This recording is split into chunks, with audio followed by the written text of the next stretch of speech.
Bonjour, nous voici au 4e dimanche du temps ordinaire. Nous entrons bien dans la lecture de l'évangile de Marc. Alors tu te rappelles, dimanche dernier, nous avons entendu Jésus qui appelait ses disciples en leur confiant une mission, en leur disant qu'il les ferait devenir pêcheurs d'hommes. Ce dimanche, nous allons entendre le passage d'évangile qui suit juste après cet appel des disciples. Écoute. Jésus et ses disciples entrèrent à Capharnaüm. Aussitôt, le jour du Shabbat, il se rendit à la synagogue et là il enseignait. On était frappé par son enseignement car il enseignait en homme qui a autorité et non pas comme les scribes.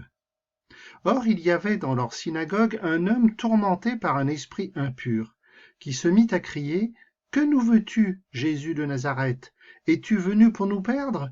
Je sais qui tu es le Saint de Dieu. » Jésus l'interpella vivement. « Tais-toi, sors de cet homme. » L'esprit impur le fit entrer en convulsion, puis poussant un grand cri, sortit de lui. Ils furent tous frappés de stupeur et se demandaient entre eux, « Qu'est-ce que cela veut dire? Voilà un enseignement nouveau, donné avec autorité.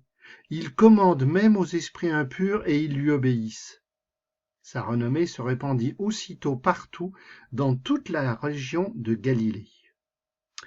Alors tu as entendu, voilà un passage de la vie de Jésus bien localisé. Capharnaüm, une petite ville où d'ailleurs il va se passer bien des choses. C'est une petite ville de Galilée qui est au nord du lac de Tibériade, le lac qu'on appelle aussi la mer de Galilée. Alors comme Jésus vient d'appeler des pêcheurs qui travaillaient dans leur barque, on peut penser que c'est la ville d'origine de Pierre et André, de Jacques et Jean. Et nous ne sommes pas n'importe quel jour, mais le jour du Shabbat, c'est-à-dire le samedi. Pour les Juifs, le Shabbat, c'est l'équivalent de notre dimanche. C'est un jour consacré à Dieu, un jour où on ne travaille pas, par respect pour Dieu, un jour où on prie, on se réunit à la synagogue.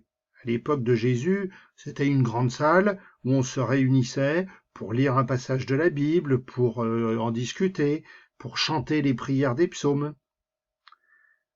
Depuis le début de l'évangile de Marc, c'est la première fois que Jésus fait quelque chose en public.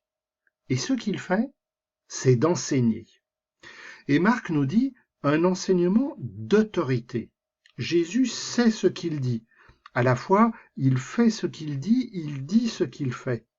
Ce n'est pas forcément le cas des prêtres et des savants de la Bible de l'époque, ceux qu'on appelait les scribes. Ce qui est étonnant dans cette première action publique, c'est qu'un dialogue s'installe non pas avec un homme, mais avec un esprit, un agent du mal. Et ce qui est encore plus étonnant, c'est que le premier qui reconnaît Jésus pour ce qu'il est, c'est cet esprit impur. L'autorité de Jésus se montre aussi ici. Le mal ne peut pas lutter avec lui, il a perdu d'avance. Il est obligé de dire ce qu'il ne voudrait pas qu'on sache. Et c'est bien ce qui va se passer.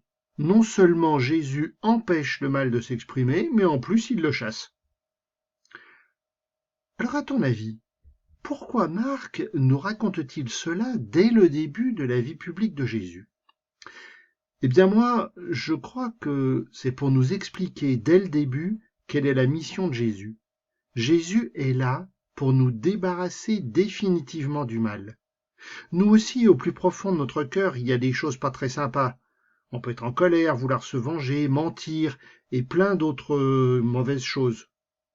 Et aujourd'hui aussi, à nous, Jésus dit « Sors de cet homme ». Laissons-nous le débarrasser de tout ce qui est mauvais en nous. Faisons-lui confiance et nous pourrons vraiment devenir disciples de Jésus, nous laisser devenir des pêcheurs d'hommes, comme il l'a dit à ceux qu'il a appelés en premier. Jésus, il y a des démons qui me rendent sourd et des démons qui me rendent muet. Il y a des démons qui ferment mes oreilles et des démons qui m'empêchent de parler. Il y a des démons qui me rendent aveugle et des démons qui me font trop parler. Jésus, chasse ces démons-là. À toutes les paroles de vengeance, de haine, de préjugés, dis silence. À toutes les paroles qui font mal, tu dis silence. Jésus, chasse les démons qui m'empêchent de vivre avec toi. Amen.